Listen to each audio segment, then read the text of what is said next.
Bonsoir et bienvenue à ce débat de la campagne électorale fédérale dans le comté de Gaspésie, les Îles-de-la-Madeleine, Listuguge. Mon nom est Dominique Fortier et je serai votre animateur-modérateur pour la soirée. Alors, merci aux gens qui sont avec nous présents au Club des 50 ans et plus de Sainte-Anne-des-Monts. Et merci également à nos candidats que nous allons aller rejoindre dans quelques instants. Alors, le débat durera grosso modo 1h30. Donc, il y aura les mots d'ouverture, les mots de fermeture, ainsi que certaines thématiques qui seront abordées. Et il y aura aussi certaines questions du public qui seront posées vers la fin du débat. Alors, sur ce, on va faire connaissance avec nos candidats de ce soir. Alors, on commence avec M. Alexis Deschênes, qui représente le Bloc québécois. Ensuite, nous avons M. Sean Grenier, qui représente le Parti Rhinocéros. Diane Leboutillier, qui représente le Parti libéral du Canada.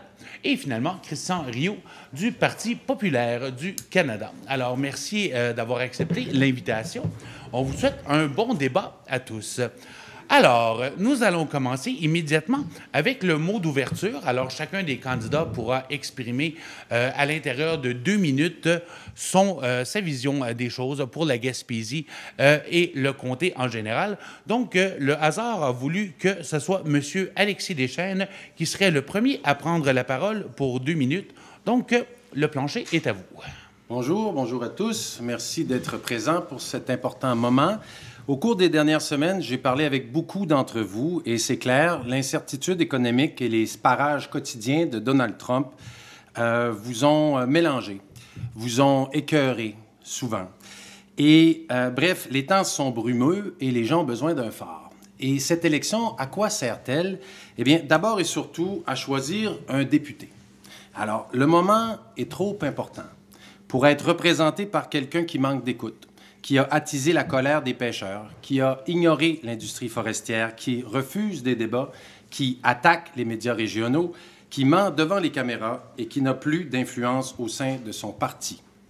Aujourd'hui, peut-être plus que jamais, ça prend un bon député fédéral en Gaspésie et aux îles de la Madeleine, un député qui écoute, qui mobilise, qui agit pour sa région, pour bâtir une économie solide, pour faire face à la nouvelle réalité mondiale. La couleur du prochain gouvernement sera décidée probablement par l'Ontario. Mais peu importe qui formera le gouvernement à Ottawa, avec un bloc québécois fort, c'est le Québec qui sera fort. Le Québec pourrait même avoir la balance du pouvoir, ce qui nous permettrait de collaborer avec le gouvernement en échange du respect des intérêts du Québec. Comme député du Bloc québécois, j'aurai la liberté d'action et l'agilité requise pour attirer l'attention des décideurs sur nos enjeux régionaux et m'assurer que nous soyons considérés. La députée libérale sera, de son côté, si vous l'élisez, toujours enfermée dans sa ligne de parti pan-canadienne, parfois au détriment du Québec. C'est pour ça qu'elle a dû appuyer des milliards en subventions aux compagnies pétrolières. C'est pour ça qu'elle doit appuyer la contestation de la loi 96, qui doit pourtant protéger la langue française. Et c'est pour ça qu'elle a dû favoriser des bateaux-usines dans les maritimes lorsqu'elle a attribué les premiers quotas de Sébaste. Merci, M. Deschênes.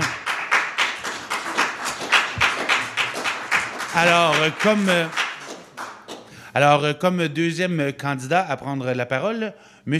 Grenier, la parole est à vous. Bonjour tout le monde, merci à tous les gens qui se sont déplacés et aux personnes à la télévision, à la maison. Grosse ouverture de M. Alexis Deschênes. Là. Je dirais... C'est un peu Alexis déchaîné qu'on devrait dire, là, quand même. Ça te met le ton pour le débat. Je suis content d'être entre les deux candidats aussi, au cas où qu'il se passe de quoi. Là. Je m'engage déjà là, c'est ma première promesse, de pouvoir défendre autant l'intégrité physique de M. Alexis Deschênes et de Mme Diane Leboutillier. On a fait déjà un débat, on revient à un débat à Matane, c'était super cool. Diane, tu n'y étais pas. En plus, citoyen, on se connaît très bien, moi puis Diane. Comme je connais très bien Alexis aussi, là, je n'ai pas de parti pris. En fait, parti pris, c'est pour moi-même, Parti Rhinocéros. Et puis, en fait, Diane, bienvenue dans le club. Bienvenue dans le Boys Club. J'imagine que tu dois être quand même assez habitué avec ça. Oui, j'imagine. Puis j'imagine que tu dois avoir encore plus être habitué avec M. Carney, ça se peut-tu? Ah, on sait pas. On va poser une question là-dessus plus tard. Donc, bonjour tout le monde, moi c'est Sean Grenier du Parti Rhinocéros et je pense que j'ai déjà mangé 75% de mon temps. Je me présente pour le Parti Rhinocéros parce que j'ai l'impression, en parlant à plein de personnes, que la politique a peut-être délaissé plusieurs personnes, autant dans notre comté que juste globalement au pays. Et puis, je veux donner l'alternative, la seule alternative qui refuse le système politique dans lequel on vit. Parce que je crois, sincèrement, puis ça, c'est même pas des blagues, là, malgré que pour certaines personnes, ça l'est, je crois sincèrement que le problème, c'est le système en soi, puis pas la personne qui est à la tête de ce système-là. Donc, si vous êtes indécis ou que vous voulez pas voter, ben moi, je suis là pour prendre votre vote. Merci beaucoup. Merci, M. Grenier. Merci beaucoup. Alors, pour 2 minutes, Madame Leboutier, c'est à vous. Merci beaucoup. Bonsoir à tous. Écoutez, c'est ça, Diane Leboutillier, je me présente pour un 4e mandat pour le Parti libéral. Dans cette immense comté où on a changé là, les délimitations, où maintenant on retrouve la MRC de la Matanie, puis on retrouve aussi la MRC d'Avignon. Je peux vous dire qu'au cours des 3 dernières semaines, j'ai rencontré des gens du secteur agricole, l'UPA, j'ai rencontré des gens du secteur forestier, j'ai rencontré les gens du secteur des pêches, des personnes âgées, puis c'est vrai que dans la situation actuelle, avec ce qui se passe avec nos voisins du Sud, il y a énormément d'inquiétudes dans le milieu. Mais en même temps, pour avoir rencontré aussi des gens du milieu économique, il y a aussi beaucoup d'opportunités pour l'ensemble du territoire. Et vraiment, ce soir, ça va faire partie là, dans les thèmes qui vont être abordés, de parler de ces opportunités-là pour la région en termes de développement économique, en termes aussi de pouvoir s'occuper des gens aussi de notre territoire, autant au niveau des aînés, autant au niveau des jeunes, travailler de concert aussi avec les communautés autochtones, puis les jeunes aussi là, des communautés, puis les gens là, des communautés LGBTQ là, qui vivent des situations pas faciles actuellement là, sur l'ensemble du Canada. Donc, comme j'ai dit, c'est un 4e mandat. Je suis très fière de ce qui a été fait. On parle là, de plus d'1 milliard de dollars qui a été investi dans le milieu. Tous ces chiffres-là ont été transmis à tous les médias d'information et personne au niveau des médias n'a pu contester encore là, la rigueur de ce qui a été amené dans le milieu. Fait que merci beaucoup, puis ça va être un bon débat là, pour la population. Merci, Mme Leboutier. Et on poursuit avec M. Christian Rioux. La parole est à vous. Merci. Donc, bonjour tout le monde. Moi, c'est Christian Rioux. Je suis enseignant au cégep à Gaspé. Je suis originaire de Bonaventure dans la baie des Chaleurs. J'ai toujours eu un intérêt pour la politique, un peu, mais je me suis plus impliqué dans peut-être les 15 dernières années. J'ai participé à des commissions parlementaires, toutes sortes de comités. C'est ma 3e expérience en tant que candidat. J'ai deuxième fois pour le PPC. Pourquoi le PPC? Parce que avant, je pouvais dire que j'étais un orphelin politique, c'est-à-dire que je regardais tous les partis qu'on avait devant nous, puis je me reconnaissais pas dans aucun de ces partis-là. Il y avait toujours quelque chose que je dis « Ah, ben ça, c'est pas pire, mais ça, j'aime pas ça, etc. » Pour la première fois avec le PPC, je me sentais que je pouvais lire le programme puis que j'étais d'accord avec le contenu du programme. Donc, j'étais plus un orphelin politique. Pendant trop longtemps aussi, je faisais comme beaucoup de gens font maintenant, c'est-à-dire on dit quel qu'on aime le moins, puis on vote pour le deuxième moins pire en espérant que lui rentre au lieu de lui qu'on aime le moins. Donc, c'est pour ça qu'on se retrouve toujours avec des mauvais choix et qu'on fait toujours alternance entre les libéraux puis les conservateurs. Et après ça, on se demande pourquoi il n'y a rien qui change, puis c'est un peu pour ça. Avec ce genre de logique-là aussi, c'est un peu comme les gens disent, même à l'élection précédente, quand je m'étais présenté, les gens disaient « Ah, on aime beaucoup ce que vous dans votre programme, on est bien d'accord, mais on a assez peur que Trudeau rentre et on va voter pour le Bloc. » Qu'est-ce que ça a donné? Ça a donné ça n'a rien donné finalement. Donc, je pense qu'il faut arrêter de voter avec les sondages, puis voter avec ces choses, puis commencer à regarder le contenu des programmes.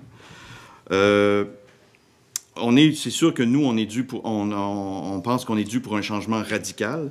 avec un parti qui travaille pour les citoyens, au lieu des vieux partis qui, tout ce qu'ils font, ils dépensent sans compter, puis ils mettent l'argent sur la carte de crédit de la génération suivante.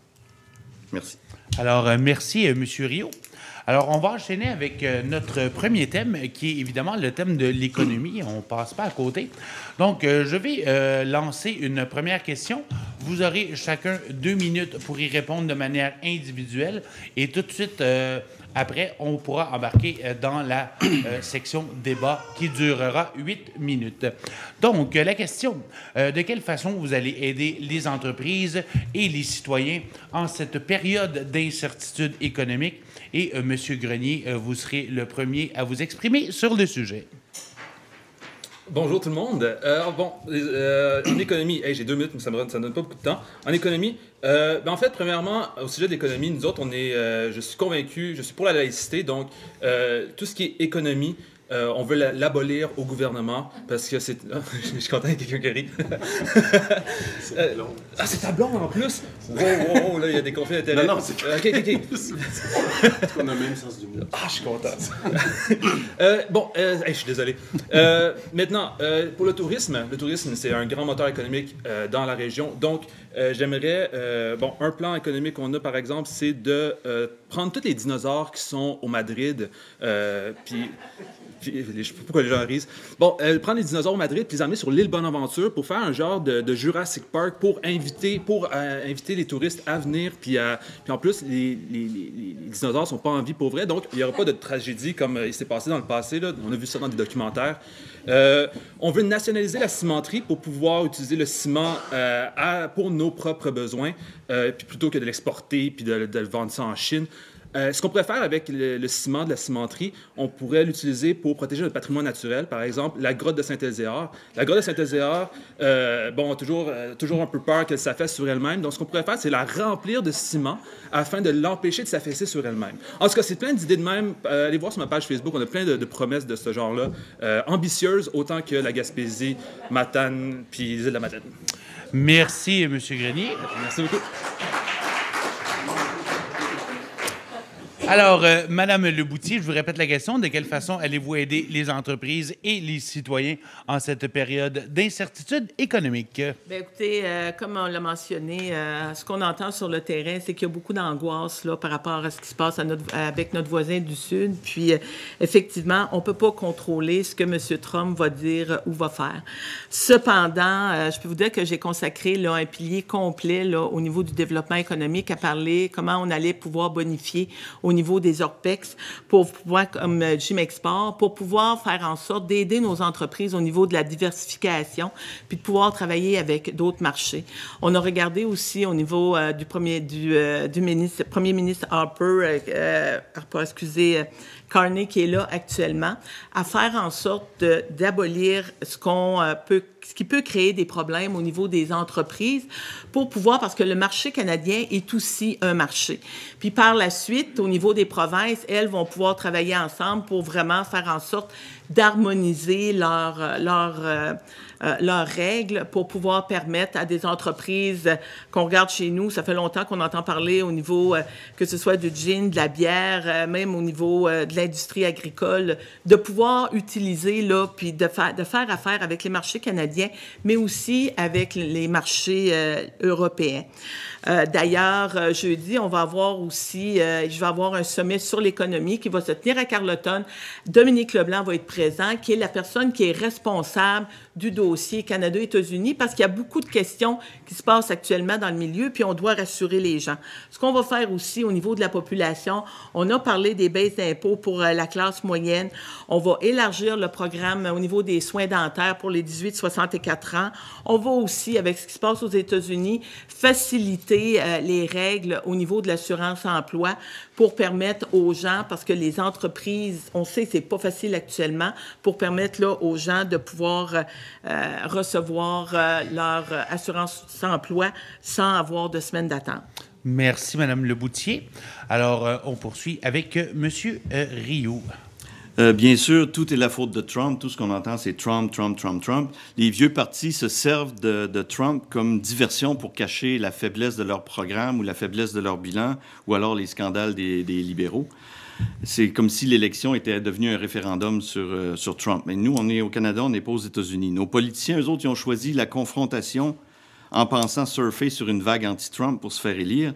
Mais ce qu'ils font, c'est au détriment des consommateurs et des entreprises. La meilleure façon d'aider les entreprises et les citoyens, ça aurait été de négocier avec les États-Unis. C'est ce que beaucoup d'autres pays ont compris, mais pas le Canada, entre autres, ni la Chine. D'autres pays ont commencé à négocier, puis eux, ils négocient zéro tarif. Nous autres, on en impose déjà des tarifs, mais on s'offusque que eux autres, tout d'un coup, nous en imposent. Dans ce dossier, le gouvernement est nuisible. C'est le gouvernement qui impose les contre-tarifs. Et ces contre-tarifs-là, ce que beaucoup de gens ne comprennent pas, c'est les consommateurs qui vont les payer. C'est vous qui payez les contre-tarifs. Puis le gouvernement, lui, il empoche cet argent-là.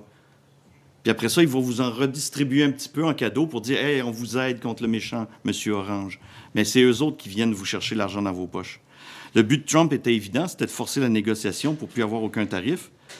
C'est nous qui imposons des tarifs jusqu'à presque 300% sur certains produits depuis des années, alors que les Américains ne nous en imposaient pas. Fait que, il y a un seul politicien qui avait compris ce qui se passait puis qui avait proposé dès le début de négocier au lieu de choisir la confrontation, puis c'était Maxime Bernier.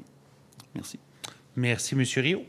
Et on va terminer sur cette question-là avec Alexis Deschênes. La situation économique est la suivante. Les États-Unis nous ont épargné relativement des tarifs. Ça aurait pu être pire. Il y a quand même des tarifs là, sur l'acier, l'aluminium, les pièces d'automobile.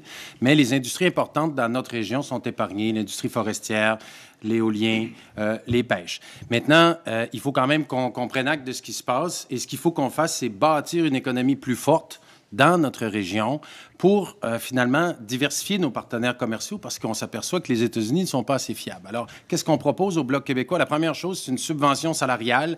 S'il y a des gens qui perdent leur emploi, s'il y a des entreprises qui ne parviennent plus à fonctionner à cause de la guerre commerciale. Pour le moment, comme je vous dis, les tarifs nous ont épargnés, mais ce qui est inquiétant, c'est un ralentissement économique. C'est une récession. Le marché américain, qui est quand même un de nos clients importants, pourrait être moins preneur là, pour nos différents produits. Alors, ce qu'il faut faire, c'est diversifier nos partenaires économiques. Au niveau des pêches, ce qu'on propose, c'est d'aller chercher du financement fédéral pour des missions à l'étranger pour trouver de nouveaux débouchés pour le bois. Pour le bois aussi, on propose que le fédéral soit obligé d'utiliser le bois dans ses constructions. Ensuite, pour notre productivité, il faut augmenter notre productivité. Essentiellement, il faut qu'on réussisse en 1 heure à faire plus. Et une des façons qu'on peut faire ça, c'est d'avoir des meilleures infrastructures. Alors, on va en parler peut-être tantôt, mais infrastructures de transport, notamment le retour du train via rail en Gaspésie, ça permet ça à un entrepreneur d'aller faire une réunion à Québec et de revenir plus rapidement. On doit aussi développer des nouveaux créneaux, la chasse aux phoques, la commercialisation des algues. Il faut soutenir la commercialisation du sébaste également. Il faut favoriser également l'achat local. Pour ce qui est de l'aide aux citoyens, une assurance-emploi plus généreuse et une pension de vieillesse pour les aînés de 10% plus élevée. Merci, M. Deschênes. Et nous allons maintenant enchaîner avec la partie débat ouvert pour tous pour une durée de 8 minutes. Donc, à vous la parole. Vous pouvez débattre sur le sujet de l'économie. Oui, question pour Mme Leboutillier. Vous avez parlé d'améliorer l'assurance-emploi. Vous le promettez depuis 2015. Vous dites que c'est votre priorité depuis 2015. Or, ça n'a pas été fait. Votre gouvernement a même investi 5 millions pour faire une consultation pour finalement accoucher de rien du tout. Et vous nous dites maintenant que vous voulez le faire. Alors, pourquoi maintenant on devrait vous croire? Et que voulez-vous dire lorsqu'en novembre 2022 et qu'on vous talonnait sur le fait que l'assurance-emploi n'avait pas été réformée, vous avez dit il faut sortir de cette mentalité de faire ces thèmes. Pourquoi vous aviez dit ça en novembre 2022? Bien, premièrement, ce que je peux vous dire, c'est lorsqu'on est arrivé au pouvoir en 2015, on avait eu la réforme Harper au niveau de l'assurance-emploi. On se rappellera qu'on demandait aux gens de se déplacer à 100 km de leur territoire. Il y avait même des quotas auprès là, des fonctionnaires à l'effet d'obliger les gens à l'assurance-emploi là, de se trouver du travail. Fait que nous, on a aboli la réforme Harper dès qu'on est arrivé. Puis je veux vous rappeler que vous étiez au gouvernement, le Bloc québécois aussi à cette époque-là, puis vous n'avez pas pu rien faire.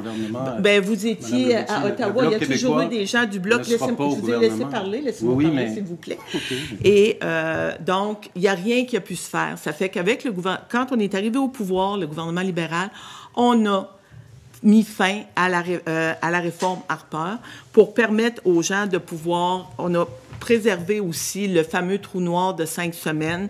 Ça fait que tout le travail s'est fait. Et entre-temps, on a vu aussi que le monde du travail a changé. Puis on est aussi en pénurie de main-d'œuvre dans la région. Et ça, là, c'est depuis 2015.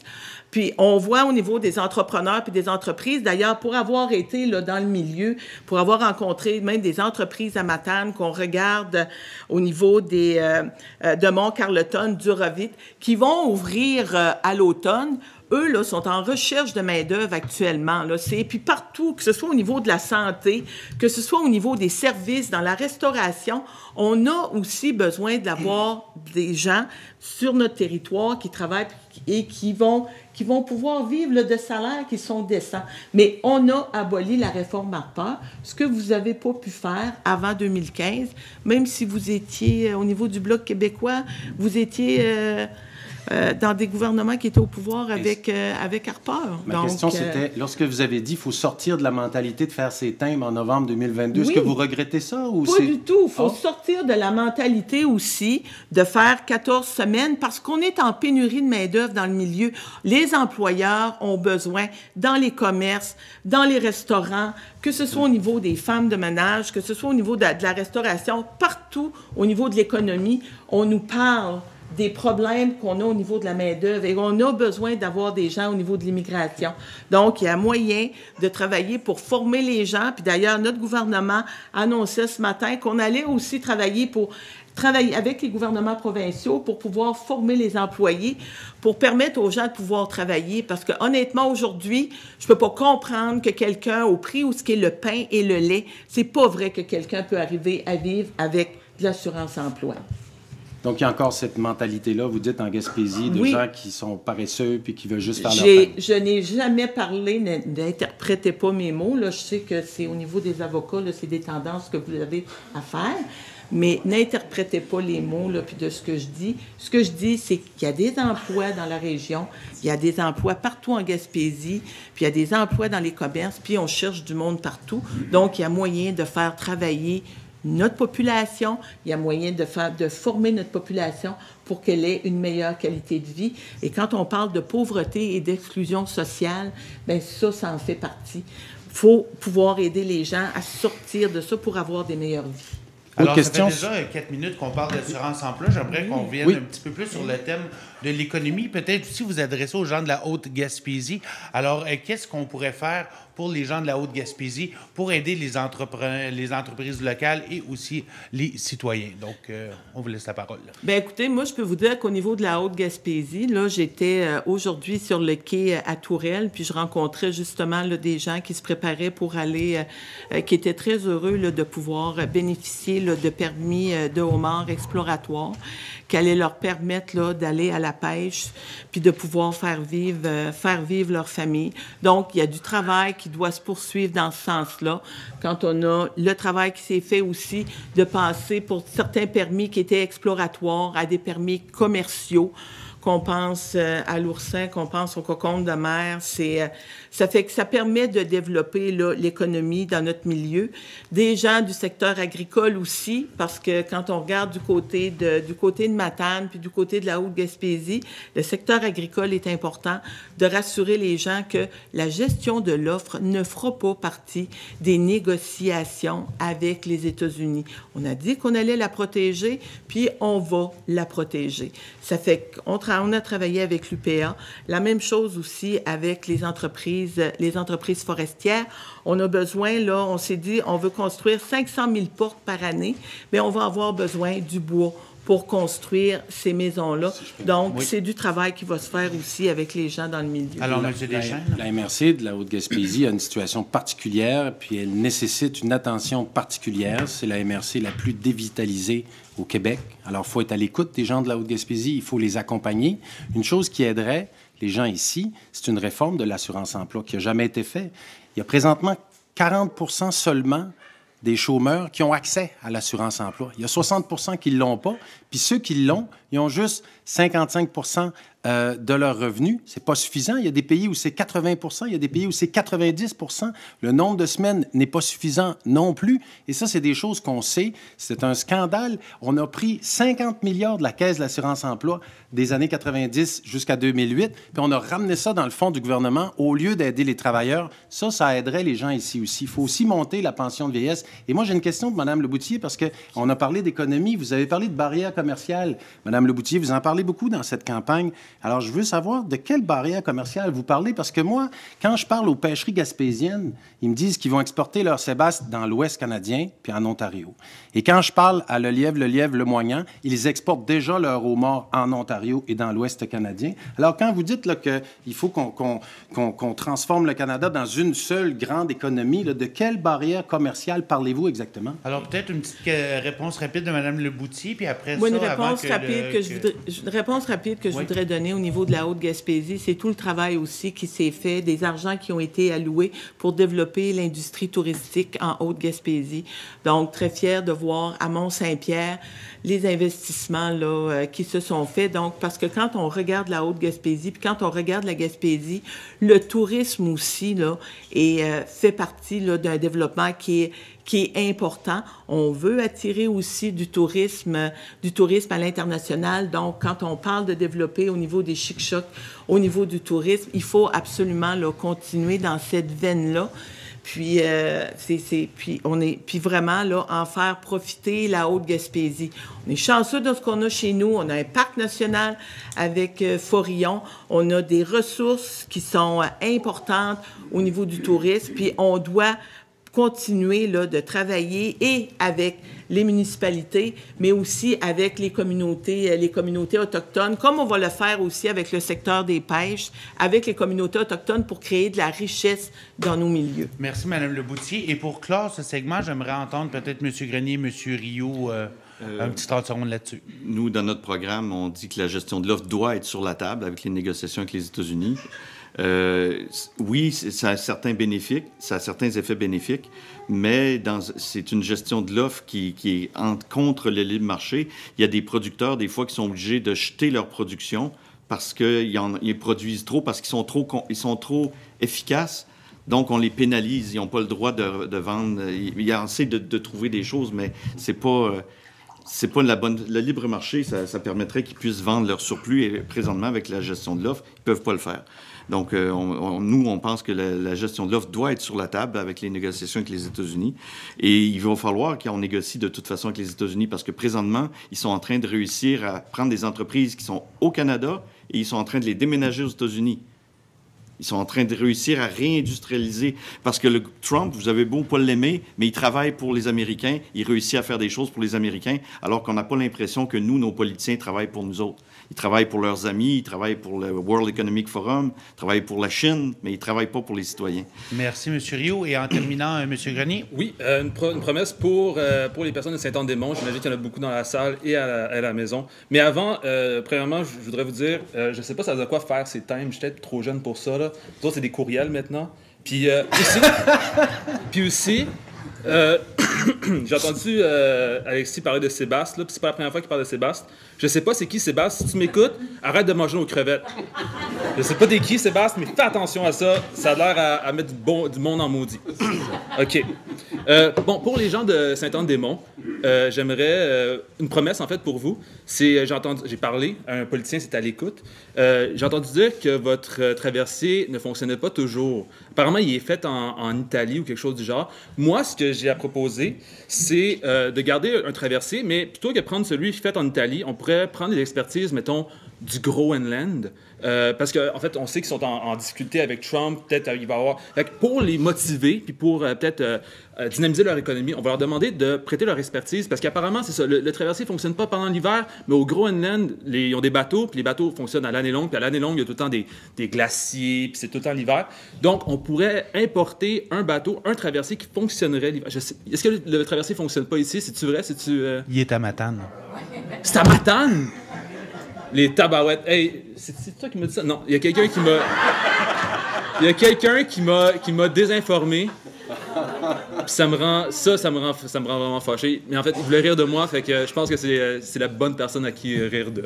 Alors, merci, M. Grenier.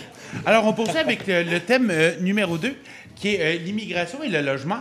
Donc, on vous poserait la question, est-ce que la Gaspésie doit accueillir davantage d'immigrants et quelles solutions à court terme pour des logements abordables? Donc, Mme Leboutier, ça va être à vous la première sur ce sujet. Bien, écoutez, moi, je peux vous dire que les deux enjeux là, sont intimement liés parce que, oui, on est en pénurie de main-d'œuvre et ça, c'est vraiment réel sur l'ensemble du territoire. Qu'on ait besoin de main-d'œuvre spécialisée ou non spécialisée. On a besoin de main-d'œuvre partout, mais avant d'accepter plus d'immigrants, il faut s'assurer que notre monde ait un endroit où demeurer, puis d'avoir là, des logements qui sont abordables. Donc, ce qu'on veut faire, c'est on va travailler à éliminer la paperasse pour pouvoir bâtir plus de logements. Puis, on veut le faire aussi avec du bois de nos scieries, puis du bois gaspésien. On parlait, là, j'en mentionnais un petit peu plus tôt, là, 500 000 unités par année. Et ça, c'est un rythme là, jamais vu là, depuis la Seconde Guerre mondiale. Ce qu'on a proposé aussi, c'est d'éliminer pour l'achat d'une première maison au niveau des jeunes, d'éliminer la TPS. Aussi, on veut financer les constructeurs de maisons préfabriquées au modulaire. Puis d'ailleurs, j'ai eu le plaisir de pouvoir aller visiter Maison Mont-Carleton à Matane. Et quand on regarde, et ça, là, le financement qu'on veut faire auprès de ces entreprises-là va aller jusqu'à 25 milliards de dollars. Donc, ce qu'on veut faire, parce que quand on regarde des pays comme la Suède, on regarde comme la Norvège, c'est à 80% du logement qui sont des logements modulaires ou du préfabriqué. Donc, ça fait en sorte qu'on peut bâtir beaucoup plus vite et à moindre coût. Et c'est ça. Puis, on va mettre des argents aussi. Ça a été annoncé par M. Carney pour permettre de former nos travailleurs dans des métiers spécialisés de construction.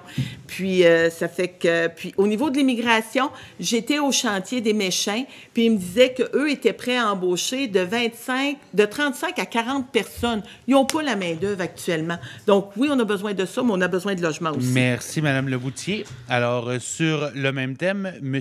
Rioux, c'est à vous. Merci. Donc, je dois avouer, quand j'ai lu la question, j'ai trouvé ça un peu bizarre. Est-ce qu'on doit accueillir plus d'immigrants? Est-ce que c'est le rôle du gouvernement de dire aux gens, ben toi, migrant ou pas, tu vas aller habiter en Gaspésie? C'est pas comme ça que ça fonctionne. Les gens vont venir s'installer ici, encore une fois, migrants ou pas, s'ils ont des opportunités d'emploi ou s'ils ont des opportunités d'affaires. C'est la seule raison pourquoi quelqu'un viendrait ici. Ils ne vont pas prendre un migrant puis le mettre là puis dire « va en Gaspésie ». Ça ne marche pas. Contrairement au problème qu'on a en ville, le problème de logement en ville, il est dû à cause de l'immigration massive qui fait une pression sur le marché immobilier. Nous, en Gaspésie, oui, c'est le même problème dans le sens qu'on a plus de demandes que d'offres, mais c'est parce que c'est des retraités qui viennent habiter ici ou des gens qui se sont aperçus qu'ils pouvaient faire du travail à distance puis qui viennent habiter en Gaspésie et ils travaillent à distance. Mais ça reste le même problème. Il y a un peu de... En tout cas...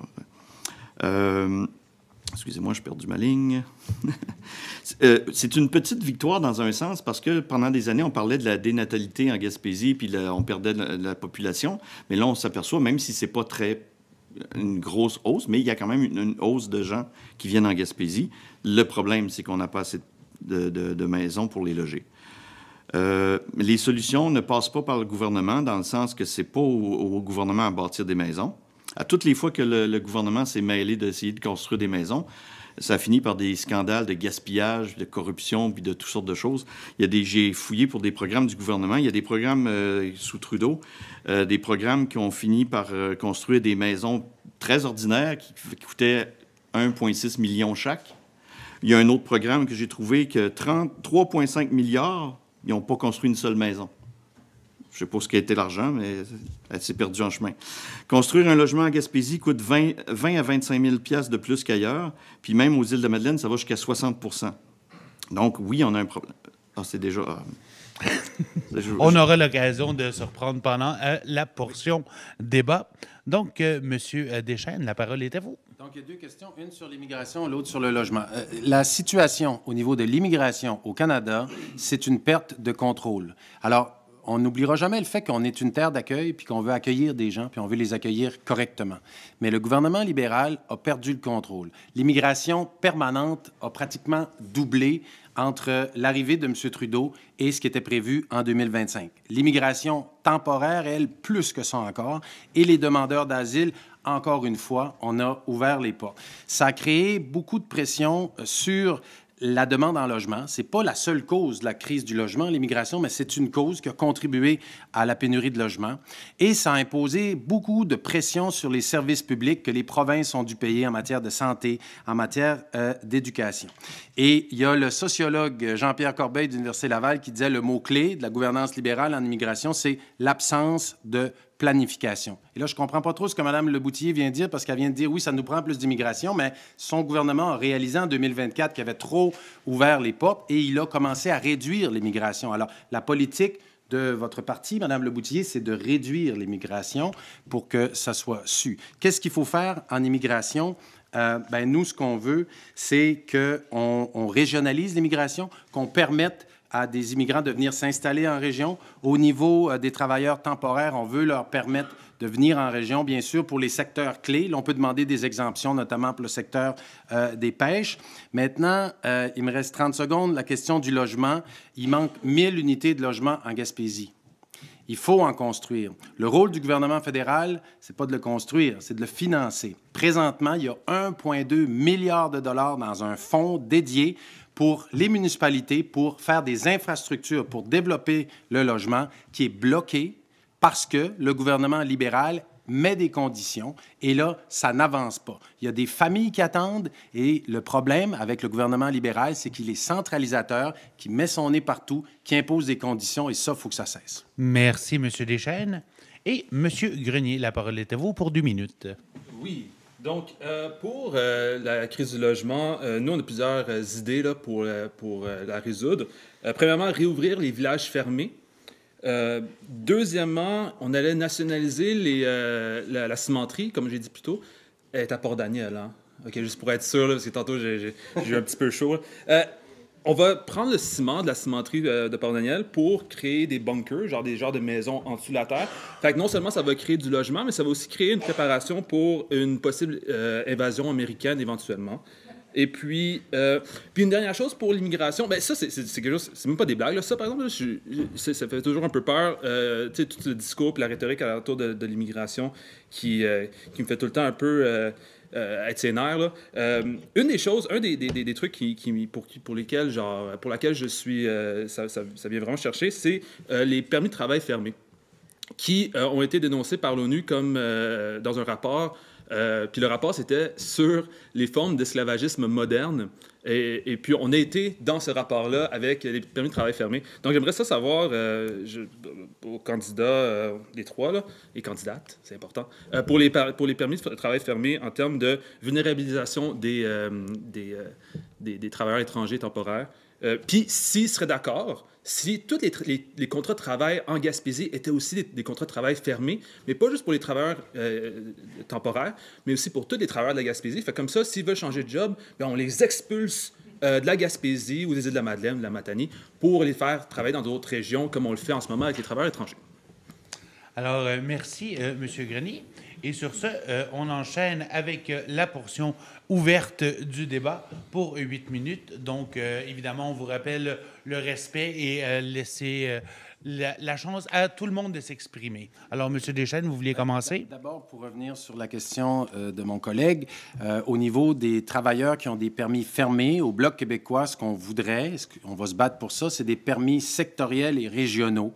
Ça fait que si quelqu'un vient pour travailler dans une usine, mais qu'il n'est vraiment pas respecté, bien, il resterait toujours dans la même région, dans le même secteur d'activité, mais ça lui donne une option.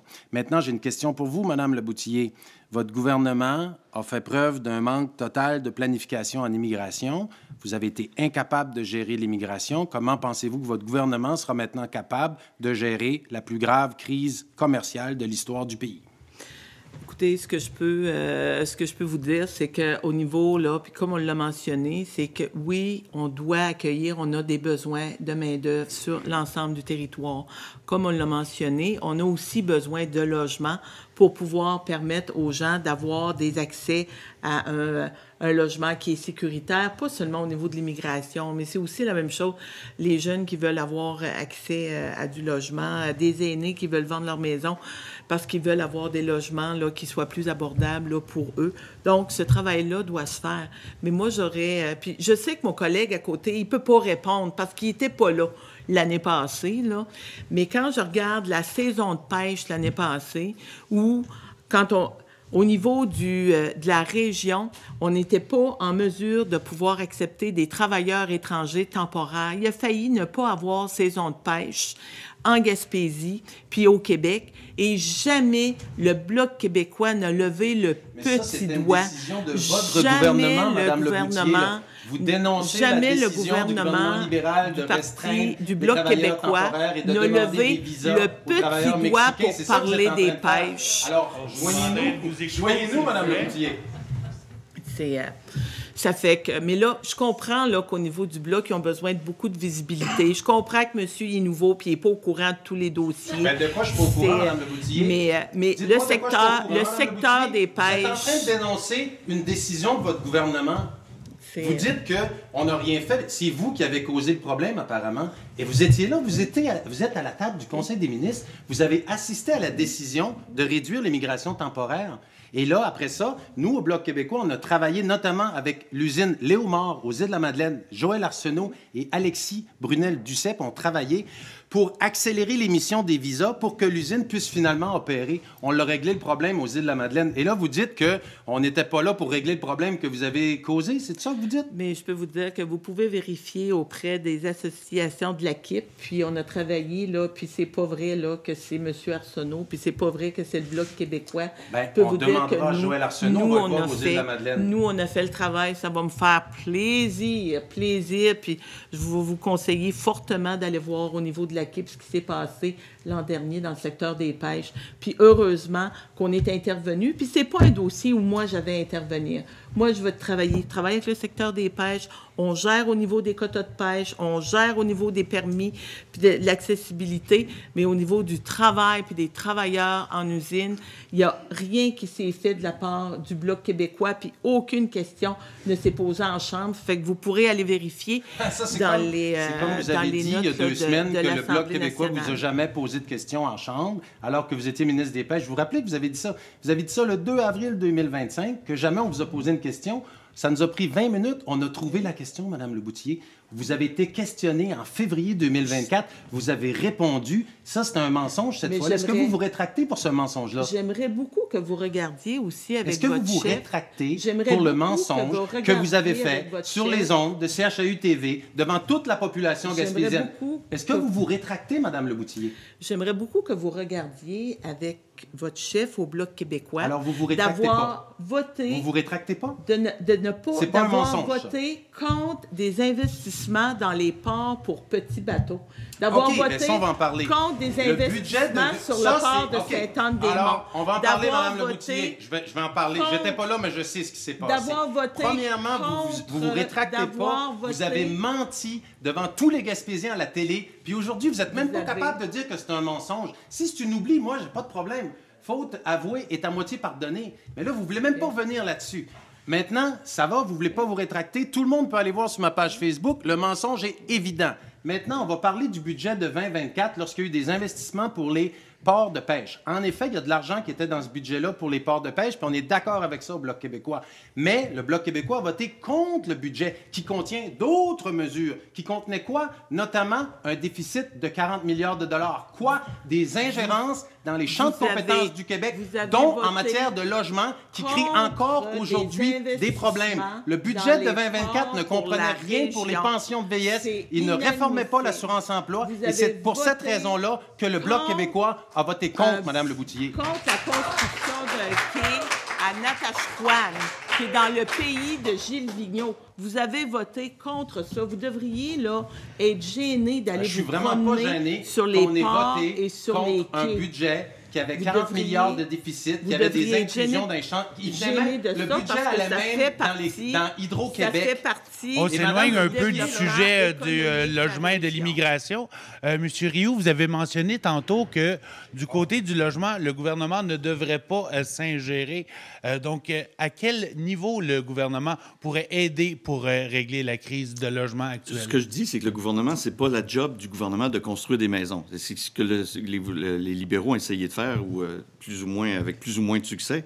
La solution, ça passe plus par des subventions, des subventions indirectes, je pourrais dire, des incitatifs financiers, des crédits de taxes, des crédits d'impôts, des garanties de prêts. C'est le secteur public qui doit s'en occuper.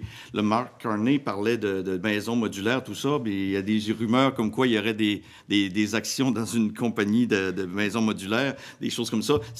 Le gouvernement doit s'en tenir loin. C'est le privé qui doit s'en occuper. La job du gouvernement, c'est de mettre les conditions gagnantes pour que ça arrive.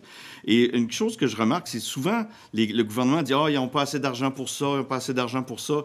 Mais c'est drôle, le gouvernement, il y a beaucoup, beaucoup d'argent quand ça vient le temps de l'envoyer à l'extérieur du pays. 20 millions pour envoyer au Ghana pour des pancartes pour pas chier sur le bord de la plage puis construire des toilettes. 19 millions pour un déminage inclusif et durable en Ukraine pour que les femmes, les filles, les handicapés et les LGBT puissent faire du déminage. Je pense pas que c'est l'argent des Canadiens qui soit bien dépensé, alors qu'on en a bien plus besoin au Canada. On va commencer par régler nos problèmes avant d'envoyer les milliards à l'étranger. Et M. Grenier, peut-être les derniers 30 secondes? Un autre dernier mot de la fin. Hey, là, je sais pas trop quoi. Là. On dirait que M. Rioux est plus drôle que moi. Puis là, j'ai comme papa, maman qui se chicanent à côté de moi. J'ai peur de dire quelque chose. Je vais pas me faire crier après. Je vais rien dire. J'espère que la crise du logement va se faire rétablir bientôt. Alors, un petit dernier 10 secondes. Je voudrais terminer en disant qu'effectivement, il y a des ententes qui doivent se prendre avec le gouvernement du Québec pour le logement, mais pas seulement pour le logement. C'est aussi une question d'infrastructure pour pouvoir aider au niveau des municipalités, parce que oui, on doit construire plus de logements, mais on doit aussi mettre les infrastructures en place, là, des réseaux d'aqueducs et d'égouts là, pour permettre la construction de ces logements-là. Alors, merci, Mme Leboutier. Alors, on poursuit cette fois-ci avec notre thème numéro 3, qui est infrastructure, justement, et environnement. Alors, on pose la question, quel type d'infrastructure le fédéral doit-il financer et qu'est-ce que le fédéral entend faire aussi pour l'environnement? Alors, M. Rioux, ce sera à vous de vous exprimer en premier. Au niveau du transport, des infrastructures, notamment les infrastructures de transport, le fédéral s'est retiré notamment des ports de mer. Avant, c'était le fédéral qui était propriétaire de ça, qui s'en occupait, la réparation, le dragage, etc. Et il a délesté ça, il a envoyé ça aux provinces. Ça s'est fait de façon plus ou moins correcte. C'est quand même pas si mal. Le Québec est maintenant gestionnaire de ça. Et quand le fédéral a transféré, il a transféré des fonds aussi qui allaient avec. Et ça s'est quand même assez bien passé. Et le résultat est quand même assez bien. Mais le fédéral, c'est sa responsabilité. Et le Québec, si le Québec a de la difficulté, le fédéral doit être là, même s'il n'en est plus propriétaire, même si officiellement il n'est plus responsable. C'est une infrastructure critique, donc le fédéral devrait être là pour aider. Le train, ça a été un peu moins bien. Le fédéral, encore une fois, s'est débarrassé du train, mais il n'y a pas eu les montants d'argent qui ont suivi, ce qui fait que présentement, c'est un support plutôt symbolique. Au niveau du train, dans la baie des Chaleurs, le tronçon est encore loin d'être complété. C'est Québec qui assume le coût des travaux à 94 %. Le fédéral n'a pas vraiment mis les efforts qu'il aurait dû mettre. C'est une infrastructure qui est critique. Le fédéral devrait prendre ses responsabilités et être plus que symbolique comme il est actuellement. Au niveau de l'environnement, souvent, c'est parce que je passe pour le méchant climato-sceptique. Et quand j'essaie d'expliquer ça, c'est trop long à expliquer en quelques minutes. Donc, ce que j'ai fait, j'ai décidé de laisser parler des gens à ma place. Je vais vous sortir quelques citations de scientifiques de renom. C'est pas n'importe qui, des prix Nobel, des choses comme ça. Donc, je vais vous en citer quelques-uns. Tu me diras quand j'aurai plus de... Une dizaine de secondes. Et si, voilà. Je vais attendre la partie débat. Je vous relis. Alors, merci à M. Rio. Donc, M. Deschênes, la parole est à vous. Oui, donc la question porte sur les infrastructures et sur l'environnement. D'abord, quel type d'infrastructure le fédéral doit-il financer? Le fédéral doit s'occuper de ses affaires. Donc, il doit financer les ports, il doit financer les aéroports, il doit financer le ferroviaire. Là, il s'est départi dans les dernières décennies de plusieurs choses, de plusieurs ports, le port de Matane, le port de Chandler, le quai de Baie-des-Sables, ça fait encore plus de longtemps, et le chemin de fer également. Alors, il aurait dû continuer de s'occuper de ses affaires au lieu d'aller empiéter dans les champs de compétences du Québec. Maintenant, il doit absolument, parce que nous, là, c'est notre argent aussi, l'argent du fédéral, et là, on investit dans Via Rail 400 millions par année pour faire fonctionner Via Rail, bien, il faut à tout le moins qu'ils reprennent le service le plus rapidement possible dans la baie des Chaleurs. Quant à la question environnementale, le Canada n'a jamais respecté ses engagements de baisse des gaz à effet de serre sous le gouvernement libéral. Et le gouvernement libéral subventionne à hauteur de 28 milliards de dollars en 2024 les compagnies pétrolières qui font de toute façon des profits immenses. Qu'est-ce que ça donne, ça? Ça augmente la production de sable bitumineux et ça fait en sorte que tous les gains qu'on fait individuellement et dans les entreprises pour réduire nos gaz d'émissions à effet de serre sont annulés par l'augmentation de l'industrie pétrolière, l'augmentation de la production. Il y a même le gouvernement de Mme Leboutillier a investi 34 milliards dans un pipeline Trans Mountain et c'est ce qui a permis, entre autres, d'augmenter la production de sable bitumineux. Alors, c'est quoi la solution en environnement? Bien, c'est simple, il faut cesser de subventionner les compagnies pétrolières. Ça prend une taxe sur les profits des compagnies pétrolières qu'on va investir dans l'adaptation au changement climatique. Il faut qu'on fasse une transition vers les énergies propres. Et ce qu'il faut aussi dire, c'est que les changements climatiques ont un coût. Là. Présentement, on paye plus cher nos aliments, nos primes d'assurance vont monter. Alors, c'est important également qu'on met sur pied un processus, notamment là, de tarification du carbone. Merci, M. Deschênes. Alors, M. Sean-Grenier, c'est à vous. Oui, donc, pour la question climatique, nous, on veut aussi construire un pipeline, mais ça va être un pipeline inversé. Donc, on va tout envoyer le pétrole vers l'ouest encore, mais pour qu'ils le remettent dans la terre plutôt que de l'extraire. Bon, maintenant que la promesse de blague est sortie, je vais être très sérieux en ce moment. En fait, la raison pourquoi je m'engage pour le Parti Rhinocéros puis que je me suis engagé dans d'autres combats depuis ma tendre enfance, c'est la cause climatique. Puis une des raisons pourquoi je ne crois plus au système parlementaire et le système capitaliste en soi, c'est à cause de la crise climatique. J'ai perdu beaucoup d'espoir que élire la bonne personne, ça va nous aider. J'ai 28 ans, j'ai encore très longtemps à vivre, puis j'ai plus beaucoup espoir en mon futur. On peut parler de la crise du logement, on peut parler de la montée de l'extrême droite, on peut parler de plein d'affaires, mais la crise climatique, c'est celle qui me préoccupe le plus. Et j'ai vraiment l'impression que tant et aussi longtemps que notre système démocratique est lié au système capitaliste, on va toujours vouloir extraire le plus de ressources possible, on va toujours vouloir produire le plus de trucs possible, on va toujours vouloir consommer le plus de trucs possible pour faire des profits. Puis au fond, qui est gagnant? C'est une infime partie de la population, tandis que le reste de la planète en souffre. Donc, il n'y a pas beaucoup de blagues là-dedans. Là. Je suis désolé de vous décevoir avec ça, mais c'est vraiment comme ça que je me sens. Merci beaucoup de m'avoir écouté. Alors, merci, M. Grenier. Ouais, j'ai des applaudissements, thanks. Hey, merci. Madame Leboutillier. Bien, écoutez, au niveau des infrastructures, c'est clair que c'est important là, d'investir dans nos infrastructures portuaires. C'est parce qu'on le voit là, avec les changements climatiques qui se produisent de façon beaucoup plus rapide du côté de l'Arctique. Le niveau des océans augmente.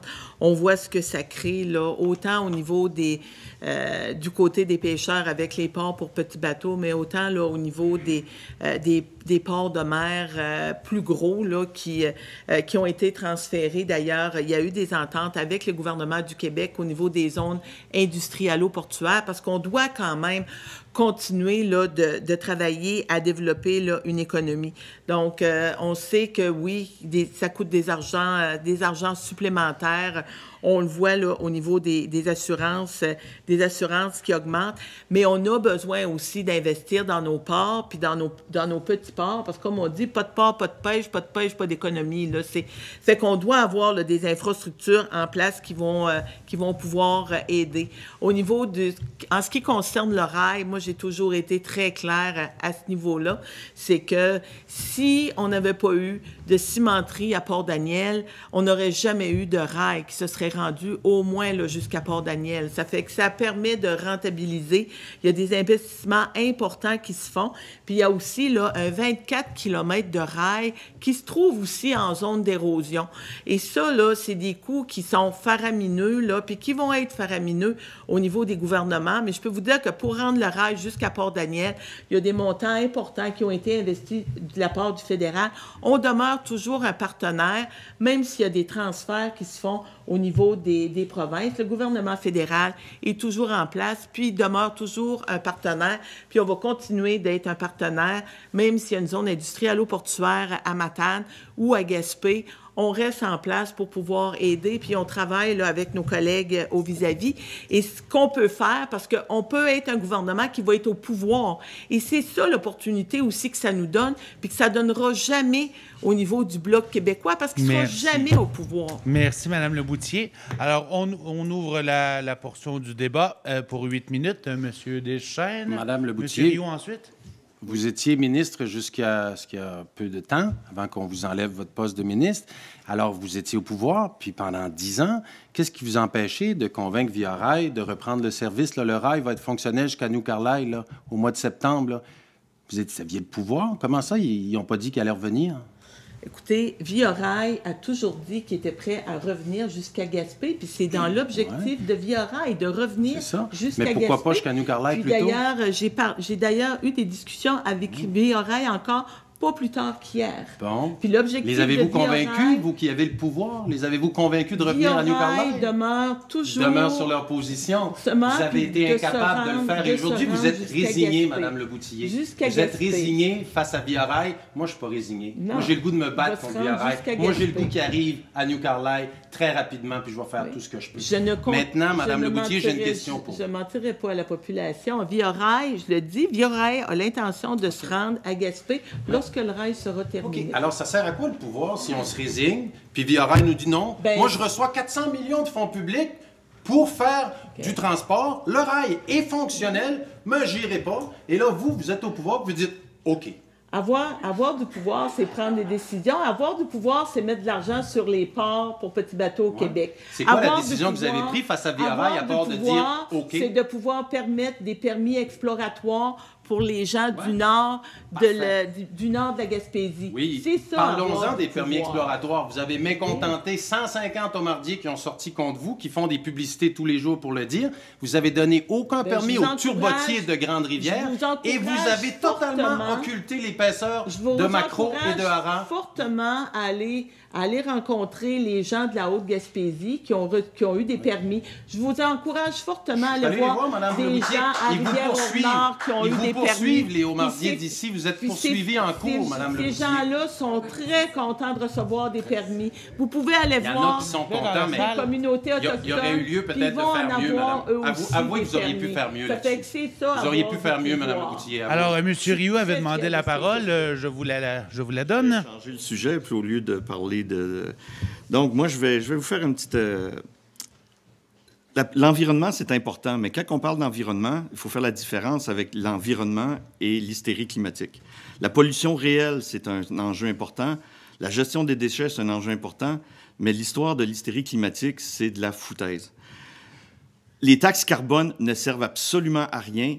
Toutes les taxes carbone qui ont été ramassées, on n'a jamais pu savoir des libéraux exactement le total. Au Québec, on sait que la taxe carbone a ramassé 10 milliards, et c'est la même chose au Québec ou au Canada. Cet argent-là s'en va dans des fonds des amis du parti pour des Green Slush Funds et toutes sortes de choses, et ça n'a rien à voir avec l'environnement, et ça n'a aucun impact sur le climat. De toute façon, le CO2, c'est pas un polluant. Le CO2, c'est la base de la vie sur Terre. Pas de CO2, pas de vie sur Terre. Vous irez vérifier, c'est exactement ça. Son effet de serre est extrêmement exagéré. Vous avez un beau à rigoler, mais je pourrais vous poser des questions, vous ne seriez incapable d'y répondre de toute façon. Le CO2, son effet de serre a été exagéré pour servir un agenda politique.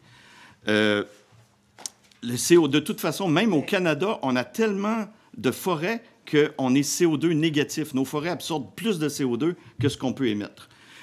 Et je pourrais poser des questions très simples. Permettez-moi de ne pas être d'accord avec vous, parce que quand on regarde au niveau des changements climatiques, puis qu'on regarde au niveau du Golfe qui est en train de se réchauffer, au niveau du réchauffement des océans...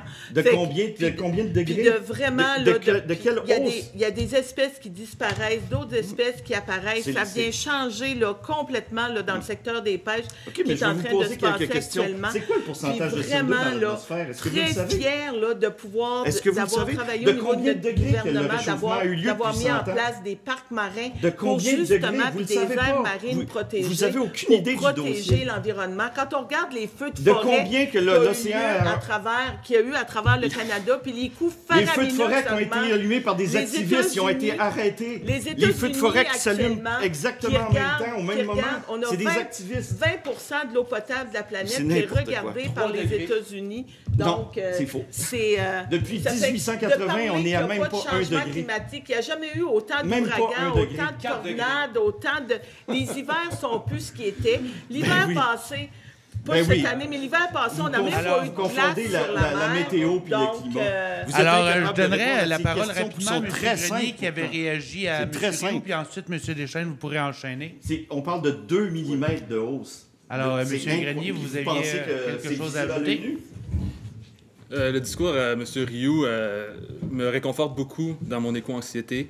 Je voudrais le remercier pour ça. On a parlé des trains, c'est un peu déraillé. C'est un peu la seule blague que j'ai pour l'instant. Non, moi, je pense pas que la crise climatique, c'est it's a hoax. Je pense pas que c'est... je suis pas climato-sceptique, c'est sûr que non, là. Mais en fait, je veux reprendre l'idée que, en fait, la cause... Tu sais, on peut parler de taxes carbone, on peut parler de financement pour essayer d'aider ça, mais encore là, on s'attaque pas à la cause des changements climatiques. C'est la même chose pour l'éco-anxiété. Les jeunes sont anxieux, les jeunes ont des problèmes de santé mentale, genre vraiment... J'en fais partie. C'est pour ça que je suis ici en ce moment. Sinon, je serais pas en politique. Puis ces problèmes-là, en fait, on jette de l'argent, on va dire, on va vous donner de l'aide, mais on s'attaque jamais aux causes de ces problèmes-là.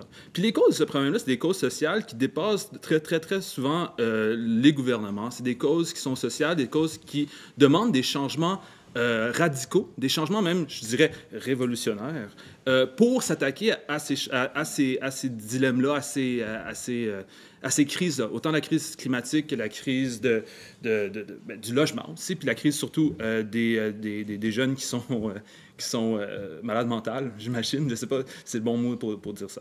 Donc, moi, au Parti Rhinocéros, en fait, on a parlé de crabes. Là. On va faire du recyclage. Ce qu'on aimerait faire là, avec les crabes, ce serait de inciter les gens à prendre les carcasses de leurs crabes puis de leurs homards, surtout quand ils ont fini de les manger, puis de les remplir de goberges puis de les remettre dans l'eau. Fait que comme ça, la ressource ne s'épuise pas, puis comme ça, on va être capable de pérenniser cette économie-là. En fait, ça, c'est des idées que je lance de même. Là. Alors, M. Deschênes avait demandé la parole, et si on a le temps, M. Rioux, après, il reste une minute. Nous, au Bloc québécois, on croit au changement climatique, puis on pense qu'il faut agir. On doit réduire les subventions aux compagnies pétrolières, l'investir dans l'adaptation au changement climatique, investir aussi pour limiter l'érosion côtière. Il y a de grands défis d'adaptation qui s'en viennent. Maintenant, il y a un sujet dont j'aimerais qu'on parle qui est important, la taxe carbone. Vous savez, au Québec, on a une bourse du carbone, mais dans le reste du Canada, à part le Québec et la Colombie-Britannique, il y avait une taxe carbone qui faisait qu'on payait plus cher à la pompe. le chef libéral l'a annulé le 1er avril. Couper la taxe carbone. Et de la façon que ça marchait, la taxe carbone, c'est que vous receviez un chèque à l'avance pour les 3 prochains mois. Et là, le 22 avril prochain, il y a 3,7 milliards de dollars qui vont être envoyés dans les poches des électeurs à l'extérieur du Québec, des montants de 100 $, 200 $, je pense que ça va jusqu'à 400 $, pour compenser une taxe carbone que ces gens-là n'auront jamais payée parce qu'elle a été annulée le 1er avril dernier. Décision de Mark Carney, qui apparemment est très bon en matière de gestion financière. Alors, M. Rioux, en terminant... Je vais vous donner quelques citations, tu me diras quand j'aurai plus le temps. La peur du réchauffement climatique est le pire scandale scientifique de l'histoire. Quand les gens vont se rendre compte, vont apprendre la vérité, ils vont se sentir floués par la science et les scientifiques. Kimori Ito, c'est un expert du GIEC, c'est un expert en physique environnementale, chimiste. J'ai aussi, malheureusement, l'hystérie du réchauffement climatique tel que je le vois est basée plus sur la politique que sur la science. Freeman Dyson, c'est un des plus grands scientifiques de notre histoire. J'ai Ivar Giaever, prix Nobel de physique. Il dit « Le réchauffement climatique est devenu une religion ». Et le dernier, oui. Ça n'a pas d'importance ce qui est vrai. Ce qui est important, c'est ce que les gens croient qui est vrai. Et celui-là, c'est Paul Watson, c'est le cofondeur de Greenpeace, un activiste climatique. Merci, M. Rioux. Alors, ça complète pour ce thème-ci. Maintenant, on avait quelques petites questions en rafale sur 3 thèmes précis. Alors, ça va être des réponses individuelles, 1 minute par question. On vous demanderait de respecter le thème. Alors, on va commencer avec M. Deschênes et ainsi de suite jusqu'à M. Rioux. Donc, qu'est-ce que vous entendez faire pour améliorer le sort de nos aînés en Gaspésie? Le Bloc québécois veut augmenter la pension de vieillesse pour les aînés de 65 à 74 ans. Le gouvernement libéral l'avait augmenté pour les 75 ans et plus. Nous, on pense que c'est discriminatoire. On pense que les aînés de 65 à 74 ans n'ont pas moins besoin d'argent que ceux de 74 ans et plus. Donc ça, c'est 10 % de plus. Ça coûte à peu près 3 milliards de dollars. Et juste le bonbon électoral que je viens de vous expliquer de M. Carney, c'est plus que ça. Mais le gouvernement libéral et Mme Leboutillier, qui était là en Chambre, ont voté contre ça. Alors, on verra comment elle peut expliquer ça. Ce qu'on veut aussi, nous, c'est faire en sorte que les aînés puissent travailler sans être pénalisés sur le supplément de revenus garanti. Donc, leur permettre de travailler un peu plus. Puis, il y a aussi des mesures, notamment des crédits d'impôt, pour permettre puis faciliter la vie des aînés qui décident de travailler encore un peu. Merci, M. Deschênes. Alors, sur le sujet de la qualité de vie des aînés, M. Grenier, 1 minute. Oui, donc nous, il y a une pénurie de main-d'œuvre en ce moment en Gaspésie, puis il y a beaucoup d'aînés. Donc, on aimerait ça faire pour briser l'isolement des aînés, de les faire travailler, tous et toutes. Et pour le faire, parce que c'est sûr qu'après genre 60-70 ans de travail, ça peut être difficile, on voudrait utiliser l'intelligence artificielle pour le rendre plus facile. En fait, on va coacher les aînés à utiliser l'intelligence artificielle pour rendre leur emploi plus facilement accessible, plus facilement réalisable. C'est tout. Merci, M. Grenier. Madame Leboutillier. Bien, écoutez, pour aider les aînés, nous, c'est clair qu'on va continuer d'investir dans des programmes communautaires comme les programmes Nouveaux Horizons qui aident là, les aînés dans nos circonscriptions. L'autre chose aussi, d'ailleurs, même où nous sommes ici, là, ils ont pu bénéficier là, de 2 programmes là, de Nouveaux Horizons. L'autre chose aussi, c'est qu'à 65 ans, parce que j'ai plus que 65 ans, hein, ça fait que je pense que quand on regarde pour augmenter la pension des aînés, je pense qu'il faut regarder de façon beaucoup plus chirurgicale. Puis il y a des gens pour qui c'est peut-être pas nécessaire non plus d'augmenter là, leur pension de vieillesse. Ça fait qu'il faut vraiment regarder vers les gens qui sont plus vulnérables, puis vraiment aller, comme je disais, de façon plus chirurgicale pour aider les gens qui, eux, en ont vraiment besoin. Fait que des programmes comme le programme de soins dentaires, c'est vraiment, ça, c'était extraordinaire là, au niveau des aînés. On entend parler, ça fait qu'on va continuer là-dedans. L'autre chose, c'est qu'on va augmenter le supplément du revenu garanti pour 1 an pour les aînés, puis il va y avoir là, des discussions, puis on va réduire les montants minimum devant être retirés des REER pour aller vers les firmes. Merci, Mme Leboutillier. Et M. Rioux, pour améliorer le sort des aînés. Moi, je vais m'adresser directement aux aînés parce que je vais leur dire, les autres partis vont tous vous promettre des cadeaux. Et que selon les sondages, les 60 ans et plus, c'est le seul groupe d'âge qui voterait majoritairement pour les libéraux. Ce n'est pas le cas des autres groupes d'âge. C'est eux autres qui votent le plus aussi. Votre génération a travaillé fort, puis s'en sont bien sortis. puis la génération qui a suivi aussi. Mais je vous demanderais de réaliser que les jeunes d'aujourd'hui, puis les générations futures, c'est les générations suivantes, sont les seuls depuis des centaines d'années qui vont avoir un moins bon sort que ceux qui les ont précédés. Puis arrêtez d'attendre qu'on achète vos votes, puis pensez à vos petits-enfants. Est-ce que vous voulez leur laisser un pays en faillite? Parce que c'est ça que les gouvernements font. Ils s'endettent, ils mettent tout ça sur la carte de crédit des plus jeunes. Pour acheter, ils vous achètent des cadeaux, ils mettent ça sur la carte de crédit de vos petits-enfants. C'est tout ça vraiment qu'on veut? Et aussi, quelque chose rapidement, M. Rioux. Oui, rapidement. Donc, si les libéraux sont élus, l'Alberta risque de quitter le Canada. C'est très possible. Et donc, on se retrouverait avec un pays brisé. Merci, M. Rioux. Alors, pour la deuxième question, ça va être une question un petit peu plus ouverte sur le sujet de la protection du caribou, qui, évidemment, en Haute-Gaspésie, est brûlante d'actualité. Donc, j'aimerais simplement savoir votre opinion, votre position face à ce qui est proposé actuellement comme plan de protection du caribou. Bon, alors, en effet, je suis tout à fait au courant de cet enjeu brûlant d'actualité, notamment en Haute-Gaspésie. La zone, la ZHR, là, qui a été proposée par le gouvernement du Québec, est 5000 km². J'ai vu la carte. J'étais avec M. Bernatchez, le préfet. Il m'a montré jusqu'à quel point c'est important. Ce qu'on dit, nous, au Bloc québécois, c'est d'abord, c'est de compétence du Québec, ça. C'est pas au fédéral de gérer le caribou, c'est de compétence du Québec. Ce qu'on dit aussi, c'est au Québec de prendre le leadership. Et là, on est dû pour une solution parce que ça fait trop longtemps que ça traîne. On comprend tout à fait le ras-le-bol des gens, l'impatience des gens, et on est convaincu qu'il y a une solution pour protéger le caribou sans sacrifier des emplois. Il y a un chemin qui est possible. J'ai déjà assisté à une consultation ici, justement à Sainte-Anne-des-Monts en 2022, et il y avait des représentants de l'industrie forestière qui sont arrivés avec une liste. Je pense qu'il y avait une vingtaine d'actions qu'ils étaient prêts à faire, qu'ils pouvaient faire pour protéger le caribou et qu'ils étaient d'accord à faire. Alors, ce qu'il faut, c'est du leadership, qu'on assoie les gens, mais il y a une solution possible. Merci, M. Deschênes. M. Grenier.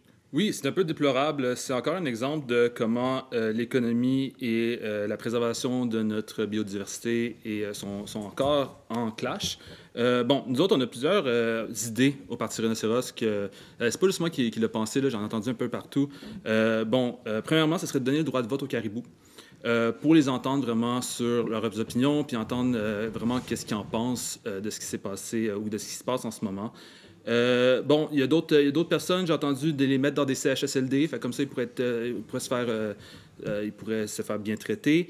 Et sinon, les prendre, ça, c'est quelque chose que j'ai entendu, là, c'est de les mettre dans un gros net avec un hélicoptère, puis de les emmener, puis partir avec, puis les emmener sur la Côte-Nord. Ça ferait comme un hit médiatique. On aurait peut-être du tourisme avec ça, dans le sens qu'on aurait de l'attention, on pourrait créer du contenu avec des influenceurs. En tout cas, il y a plusieurs avenues. Puis, en fait, si vous avez d'autres suggestions, je suis très ouverte à les entendre. Mais pour l'instant, c'est vraiment de donner le droit de vote au caribou. Merci, M. Grenier. Madame Leboutier. Bien, écoutez, au niveau du caribou, là, c'est un dossier qui a été pelleté par en avant là, depuis les années 60. Ce n'est pas quelque chose là, qui date d'hier. Puis quand on regarde au niveau de la loi des espèces en péril, ben c'est vraiment, il y a une compétence du gouvernement fédéral là-dessus. Mais je suis d'accord aussi, c'est un dossier qui doit se travailler, c'est au niveau provincial. Donc, ça fait longtemps qu'on attendait pour qu'il y ait un plan là, qui soit proposé là, pour préserver. Puis moi, je l'ai vécu avec les baleines noires là, dans le secteur de la pêche là, en 2016. Fait que c'est sûr qu'on doit préserver, puis on doit avoir des voies de passage. Ça fait que, puis on l'a vu avec les baleines, puis j'ai rencontré M. Bernatchez, j'en ai parlé avec les maires de la Haute-Gaspésie, parce que moi, c'est aussi un enjeu sur l'ensemble de la Gaspésie. Quand on regarde que la Gaspésie va être une destination touristique internationale, donc de se garder des voies de passage, on est passé de zone statique à zone dynamique au niveau des baleines. Ça fait que je suis convaincue que tout le monde ensemble, on va être en mesure de trouver une solution. Merci. Et M. Rioux, sur le sujet du caribou. Je vais peut-être en surprendre quelques-uns. 99,9% de toutes les espèces ayant déjà existé sur Terre n'existent plus maintenant. Ça s'appelle l'évolution. C'est pas la faute de l'humain si toutes ces espèces-là sont disparues. L'humain n'existait même pas. à cette époque-là.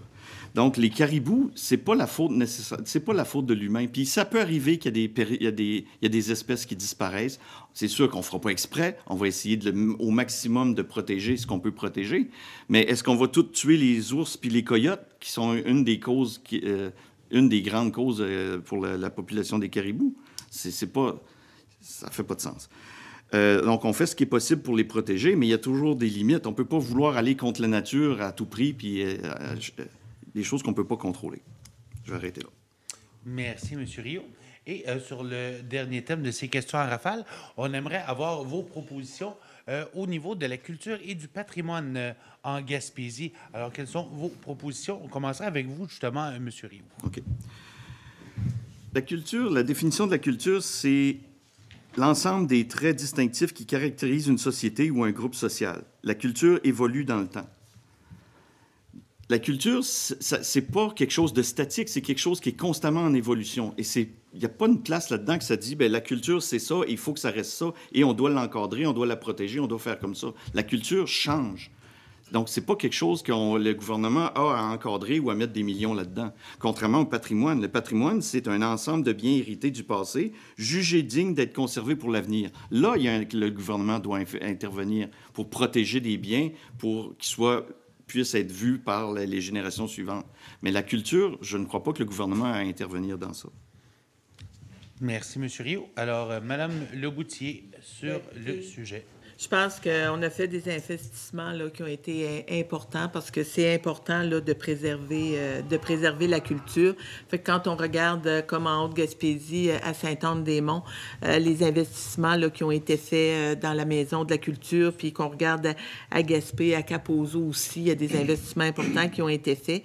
Et comme l'a mentionné aussi Marc Carney, on va s'assurer aussi de protéger là, CBC Radio-Canada, là, puis on parle d'investissement de 150 millions de dollars pour justement là, renforcer les salles de nouvelles régionales. Alors, merci, Mme Leboutier. Monsieur Grenier, vos propositions en termes de culture et patrimoine. Oui, en termes de culture et patrimoine, j'aimerais prendre la question surtout sur le thème de guerre culturelle. Puis, en termes de guerre culturelle, on parle souvent des enjeux qui sont très polarisants. Et puis, vous avez devant vous en ce moment... un woke, étant donné que je suis ici, je vais me autoproclamer woke en chef, puis on a aussi un anti-woke en Christian. Donc, la guerre culturelle, moi, pour ce qui est des enjeux trans, par exemple, il y a toute l'idée de protéger un élément fort de la culture trans au Canada, qui est une autoroute qui fait tout le Canada, qui s'appelle la Transcanadienne. Donc, on voudrait vraiment protéger la Transcanadienne afin que les anti-woke ne changent pas le nom.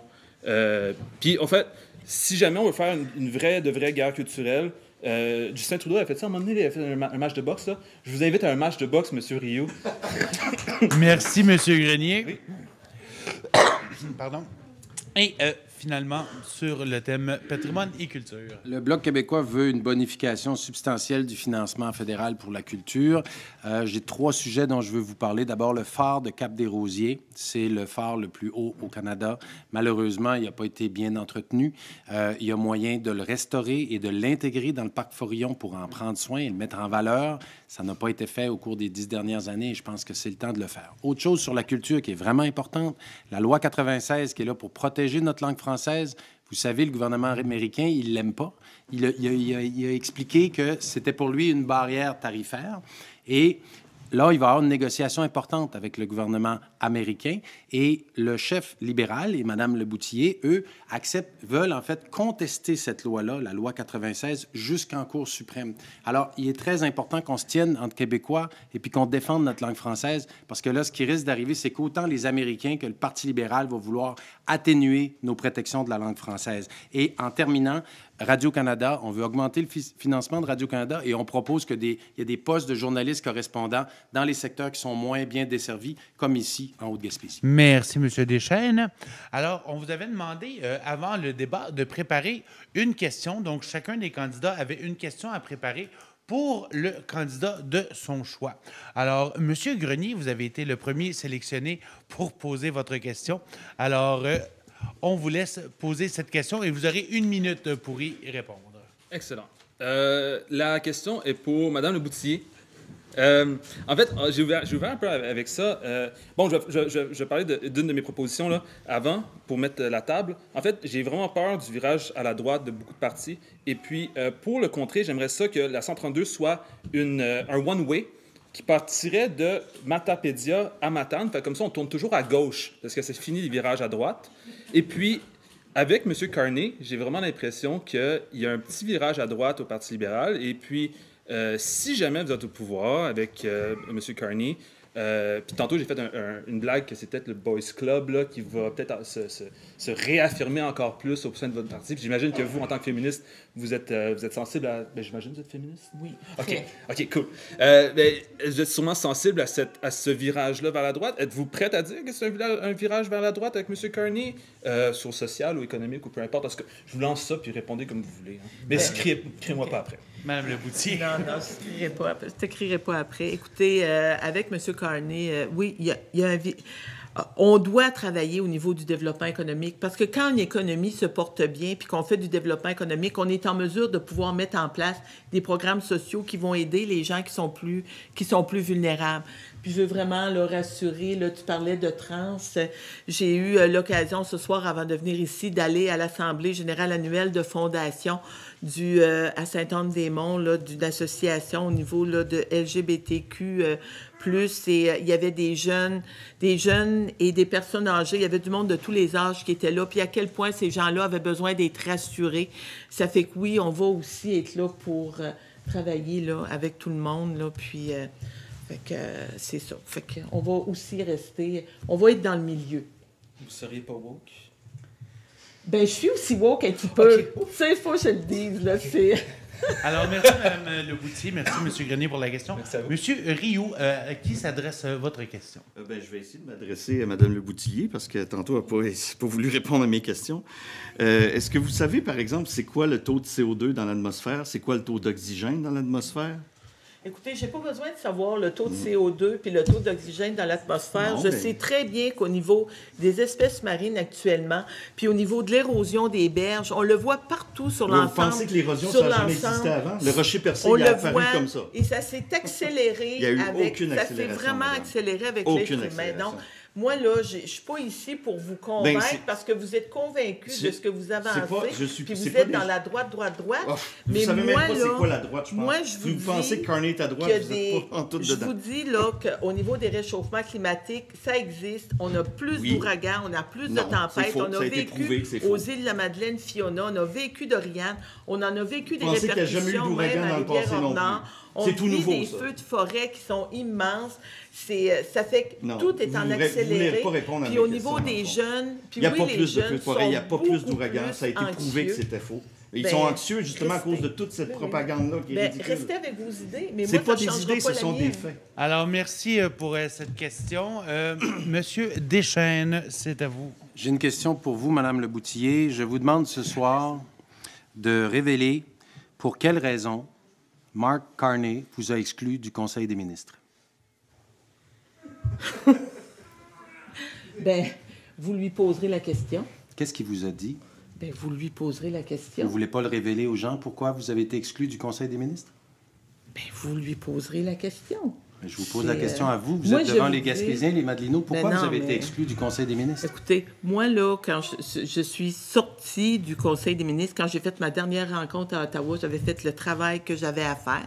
J'ai un immense comté à desservir et c'était clair pour moi que c'était beaucoup plus facile de m'occuper de ma campagne électorale puis de ne pas avoir le travail de ministre à faire pendant la campagne électorale. Est-ce que vous il va dites avoir que vous un prochain, c'était votre demande? Il va avoir un prochain conseil des ministres qui va être formé après, là, puis on va voir, c'est la prérogative du premier ministre. Mais je l'ai toujours dit, est assis à la table du conseil des ministres, c'est un siège éjectable. Et pourquoi vous ne voulez pas révéler les raisons pour lesquelles vous avez été exclu du Conseil des ministres? Il y a peut-être quelque chose que vous savez que je ne sais pas, là, parce que je ne suis pas au courant pantoute. Vous pouvez nous le révéler? Alors, merci, Mme Le Boutillier.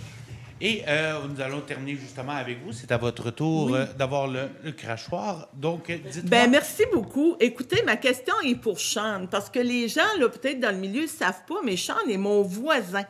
On se connaît, là, c'est vraiment la porte d'à côté, là. Ça fait que l'été, je ferme sa serre pour ses tomates. Puis moi, là, j'aimerais savoir, puis on s'est pas vu, puis on s'est pas parlé avant, puis on n'a pas... Puis moi, j'aimerais savoir vraiment, là, de chambre, pourquoi avoir choisi de représenter le parti Rhinocéros. Parce que moi, ça m'intéresse, parce que ça représente la jeunesse puis la relève. Ça m'intéresse de le savoir. Monsieur Grenier? Oui, c'est gentil de me poser cette question-là. Il n'y a pas de conflit d'intérêt là, avec Mme Leboutier, là, je vous le promets, là, malgré notre proximité géographique. Au début, je me suis présenté pour le parti Rhinocéros un peu à la blague, pour le plaisir. C'est encore une blague, là, comme vous l'avez pu le voir. Mais ensuite, en parlant aux personnes, parce que là, il faut avoir 100 signatures pour pouvoir se présenter. Puis en récoltant les 100 signatures, puis en parlant aux gens, je me suis rendu compte que, ce cynisme-là par rapport à la politique électorale, puis au système électoral en soi, c'était pas juste chez les jeunes que moi que j'avais constaté, mais c'était aussi chez les personnes plus âgées, parce que mes signatures, c'était beaucoup avec des personnes âgées qui étaient à la place du Havre à Chandler, puis au McDo à Chandler. Puis eux autres m'ont dit, c'était super c'était vraiment impressionnant de l'entendre. Puis ils disaient, moi là, ça fait 40 ans que je vote, ça fait 10 élections que je vote, puis les choses semblent pas savoir améliorer. J'ai des petits-enfants, puis je m'inquiète pour leur futur, puis pourtant, pendant 40 ans, j'ai voté pour la meilleure personne que je pensais pouvoir me représenter.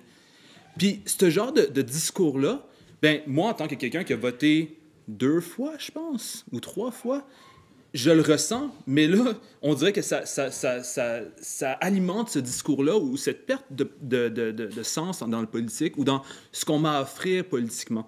Donc, moi, ce que je voulais faire, c'est de donner une alternative aux personnes qui sont dans notre comté. Parce que là, tant qu'à dire Gaspésien, Gaspésienne, Madelino, Madelinoise, Matanier, parce que c'est un très grand côté.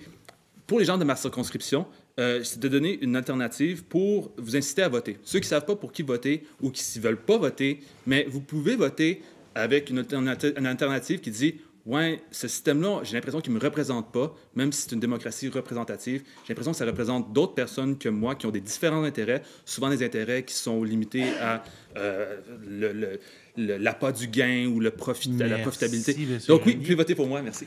Merci, M. Grenier. Alors, ceci met fin aux questions à rafale. Nous avions reçu quelques petites questions aussi. C'est libre à vous de répondre, ceux qui ont une position sur le sujet. Alors, on parle ici de l'accès à la mer, qui est un élément culturel, touristique et économique important pour les Hauts-Gaspésiens. Les infrastructures portuaires ont besoin d'investissements majeurs en Haute-Gaspésie. Quelle est votre position concernant l'existence d'un port commercial en Haute-Gaspésie? Alors, libre à vous, qui voudra bien répondre? Bien, écoutez, étant au gouvernement, au niveau du gouvernement fédéral, je pense qu'il y a eu des ententes avec les gouvernements provinciaux là, pour avoir des zones industrialo-portuaires au niveau de ces investissements-là. Puis c'est sûr que je pense qu'au niveau provincial, ils vont maximiser là, au niveau des ports de mer. Donc, je pense pas que l'objectif, c'est de construire des ports fédéraux partout là, sur l'ensemble du territoire, mais c'est vraiment de maximiser ce sur quoi là, on travaille de façon conjointe là, avec le gouvernement provincial. Monsieur Deschênes, la façon de travailler, c'est d'écouter, c'est de mobiliser, puis c'est d'agir. Alors, s'il y a un projet de développement en Haute-Gaspésie, je veux en connaître les détails, je veux travailler avec vous, puis je veux faire les représentations nécessaires pour que ça puisse arriver. Monsieur Rioux, Monsieur Grenier? Le fédéral s'est retiré de la gestion des ports. Je ne pense pas qu'ils vont se lancer non plus dans la nouvelle construction, mais l'important, c'est qu'il faut qu'ils prennent leurs responsabilités. C'est de leur compétence fédérale. Donc, si c'est le provincial qui le fait, il faut que le fédéral fasse sa part puis vienne les appuyer là-dedans. Je vais faire une blague qui va peut-être irriter Christian Rioux. Moi, j'aime pas le port parce que c'est haram. Merci, M. Grenier. De rien. Dernière question ici. Quelle est votre position sur la planification de lutte à l'érosion côtière et quel serait le plan d'investissement en Haute-Gaspésie pour protéger la MRC de cet enjeu? Alors, sur le plan de l'érosion côtière. Bien, au niveau de l'érosion côtière, je vous dirais, c'est un travail qui se fait conjointement avec le gouvernement provincial. Fait qu'il y a des priorités là, qui sont établies, puis à partir de ce moment-là, bien, nous autres, on regarde, il y a des argents qui ont été investis avec le gouvernement provincial là, dans le secteur de Chloridomes.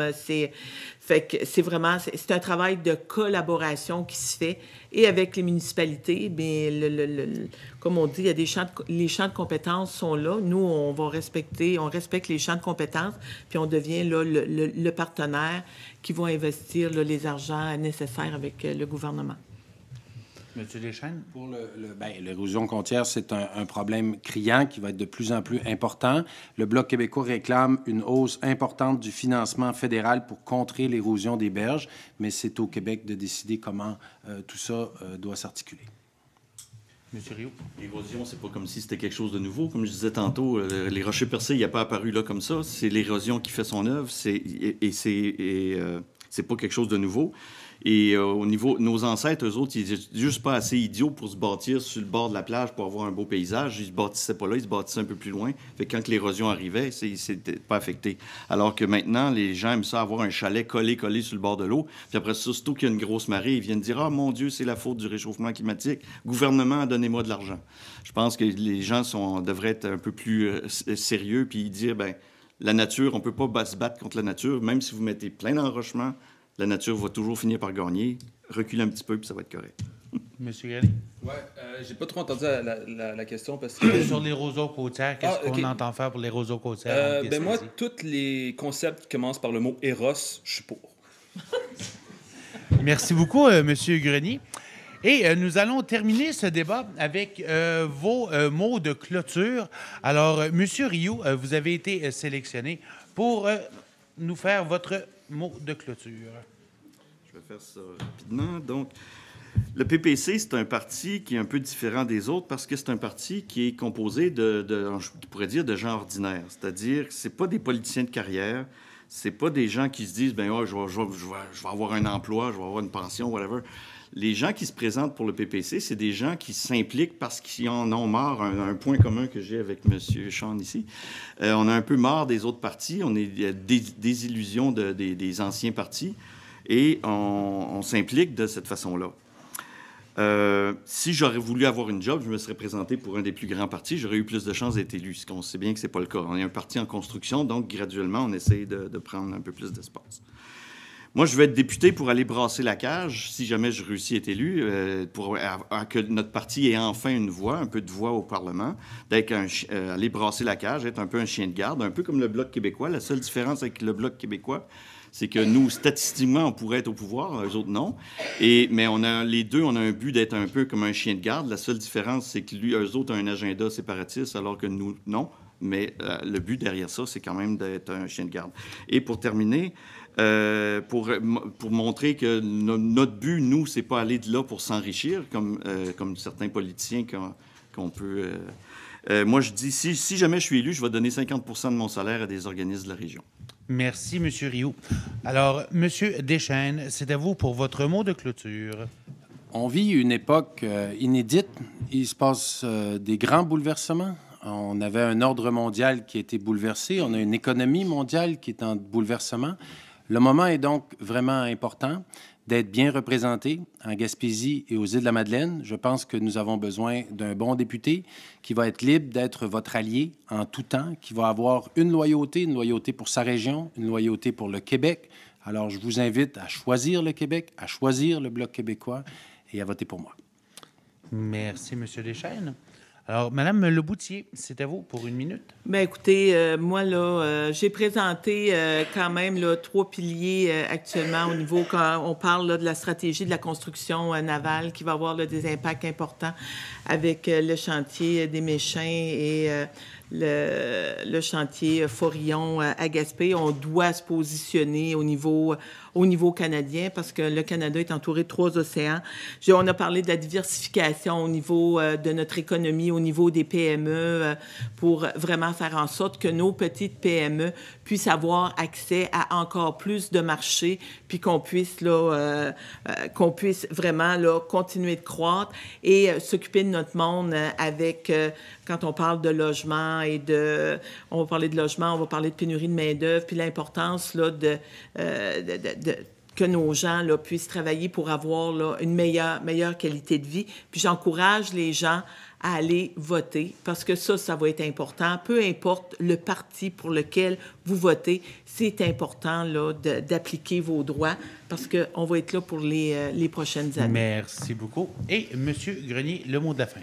Oui, le mot de la fin, M. Rioux vous promet 50 de son salaire. Moi, je vous promets 200 donc je vais payer pour devenir député s'il faut. En fait, on parle d'envoyer un signal clair à Ottawa puis au fédéral pour leur montrer notre insatisfaction puis vouloir nous défendre. Je pense que la meilleure façon de montrer votre insatisfaction à Ottawa, au gouvernement fédéral, au Canada, puis même au monde entier, ce serait d'élire le premier député rhinocéros de l'histoire du Canada pour vraiment montrer votre ras-le-bol. Donc, je vous encourage à voter Sean Grenier pour les prochaines élections. Bon, si vous voulez, écoutez, regardez sur ma page Facebook, Sean Grenier du Parti Rhinocéros. Il y a plein de propositions que j'ai pas pu discuter aujourd'hui. Donc, allez sur Facebook puis votez pour moi. Alors, merci, M. Grenier. Alors, c'est ce qui met fin à notre débat. J'aimerais remercier personnellement M. Alexis Deschênes du Bloc québécois, M. Sean Grenier, Parti Rhinocéros, Mme Diane Leboutier du Parti libéral du Canada et M. Christian Rioux du Parti populaire du Canada. Merci de vous être prêté à cet exercice démocratique. Merci aussi à la Chambre de commerce de la Haute-Gaspésie qui m'avait approché pour ce débat-là. Et merci aussi, évidemment, à Télévision Haute-Gaspésie et vous tous dans la salle qui avez été présents. Donc, en mon nom, Dominique Forcé, je vous souhaite tous une bonne fin de soirée et n'oubliez pas d'aller voter.